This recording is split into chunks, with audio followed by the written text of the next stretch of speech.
Guys, magandang araw po sa inyong lahat. Kumusta na po kayo? Nandito naman po ang pobreng Kapampangan. For today video, ito gagawa tayo ng maruya. Yung saging ba? Nasobrahan ng hinog itong saging ko. Tingnan nyo, sobrang lambot na. At gusto kong kumain ng maruya. Napanood ko sa YouTube at gagayahin natin.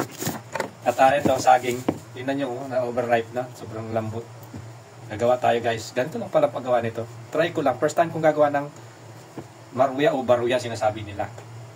At sobrang hinog na kasi itong saging ko. Baka masira. At itatry natin na yun. No? Tingnan nyo na. Sobrang hinog na. Malambot na. Nagkulay ano na. Nangitim-ngitim na. Masarap siguro itong i-baruya kasi nakita ko dun sa YouTube. Dahil gaya-gaya tayo. At gusto kong kumain at magmerienda. Gabi na kasi dito rin. Mag-aalas 9 na. At Ramadan ngayon at gusto kong magmerienda. Isa naman na ma-overripe na talaga to, as in na hindi ko na makain. Pero pwede pa naman to, i-shake ko lang siya. Pero parang mas gusto kong magprito ng baruya. Sobrang lambot na guys, oh. Yun, nangitim-ngitim na. Naka-discount ka nga, na over hinog na.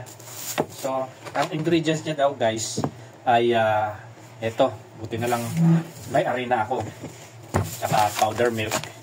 At tsaka itong asukal.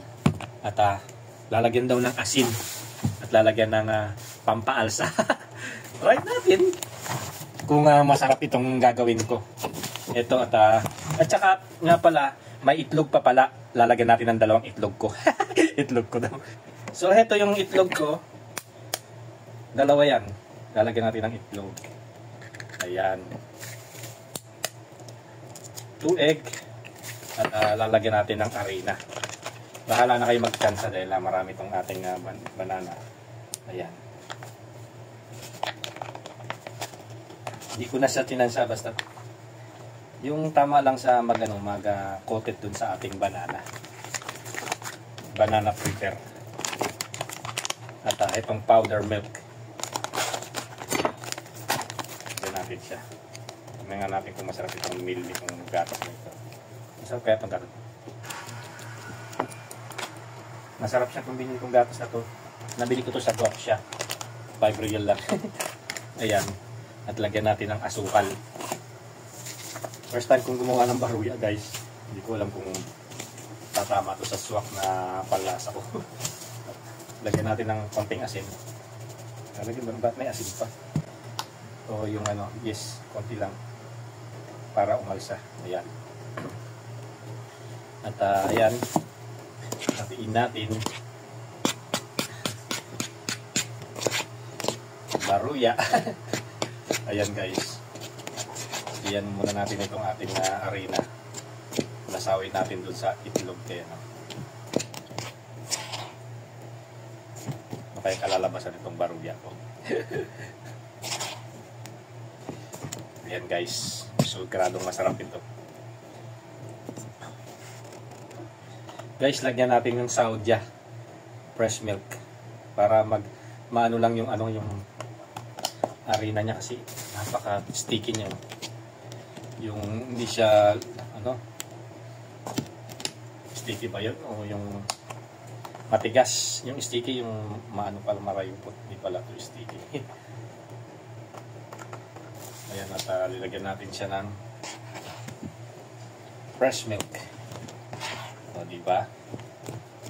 Mukhang masarap ito guys. Ayan.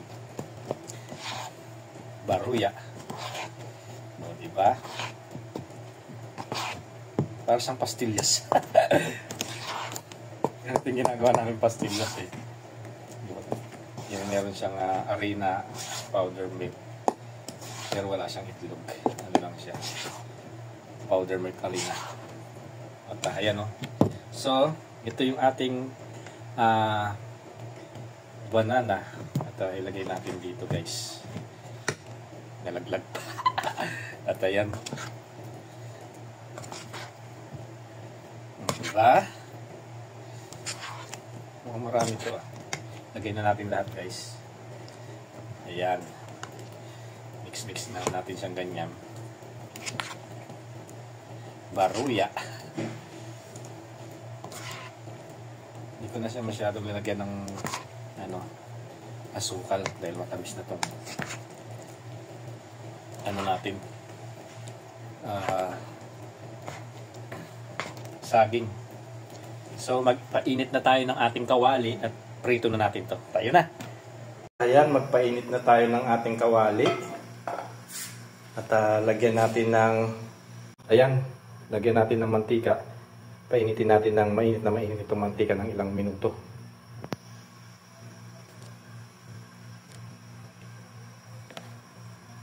At ito na yung ating banana. Tingnan natin kung masarap siya. Hinalo-halo ko lang siya, guys. Ayan. Ayan, guys, after a minute, mainit na yung ating kawali na mayroong mantika. At ito, prito na natin ating baruya. Ito yung saging. Ayan.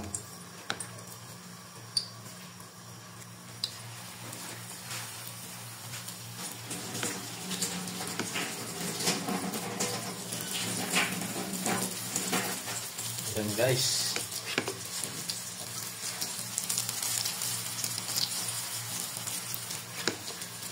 Natin ng arena. Ayan. Tayo natin siyang maluto ng golden brown. At ayan, higiling natin. Nasunog yata, guys. Sobrang lakas ng ano. Lagsin na. Sobrang lakas ng apoy. Dapat pag naging dito ka rin. Konti lang. Ayan, guys.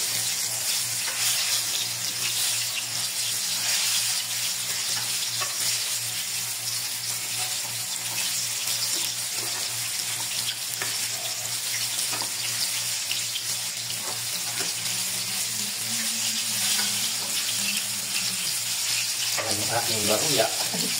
So, nagkulay ibig siya, guys. Lakas ng apoy. Ayan, hintay natin maluto ng golden brown. Ayan, guys, luto na yung ating first batch. Ang ating baruya. Ayan. Ano kayang lasa nito, guys? Masarap kaya. Ayan. Lagyan natin ng ano ng tissue para hindi mamantika. Maluwitik yung mantika sa tissue. Wow, ano kayong lasa nito, guys? My first time to make baruya. At itong ating second batch, ulit-ulit lang to, guys, ganyan. Ayan.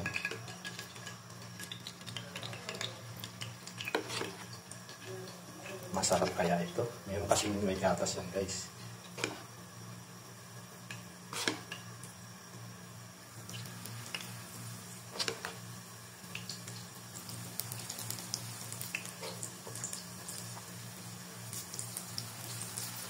Ayan.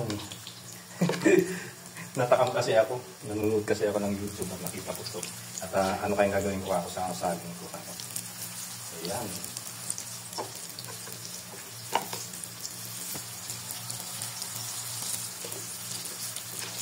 Kami nagawa, guys. Diba? Hindi natin. Huwag natin masyadong malakas ang apoy. Baka masunog, guys. Ayan.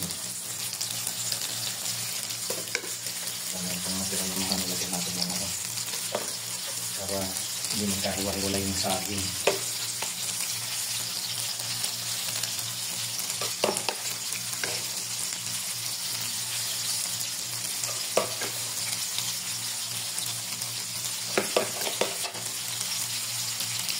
Ayan, guys.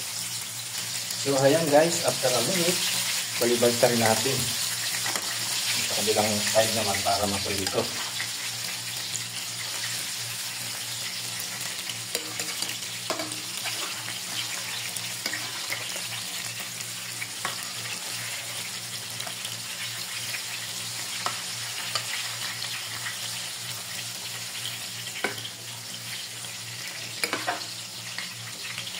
Ayan.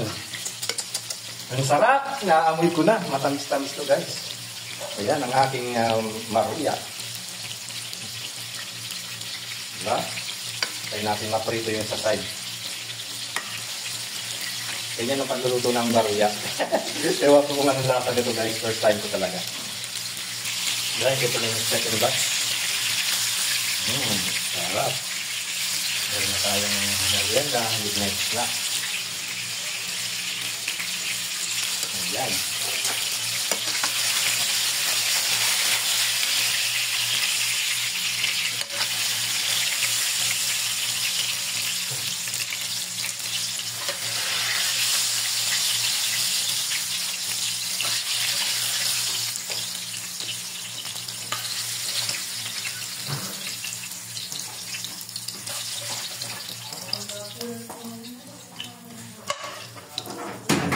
So, ayan guys, naluto na yung ating maruya o baruya, ano bang katawagan nyo dito. Ayan, luto na. Try natin kung masarap. Ayan, ang aking maruya. Try natin guys, kung masarap siya. Mainit pa. Mainit pa guys. Bismillah. Ang sarap. Ayan tayo guys.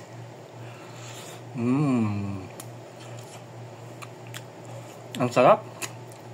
Ang init.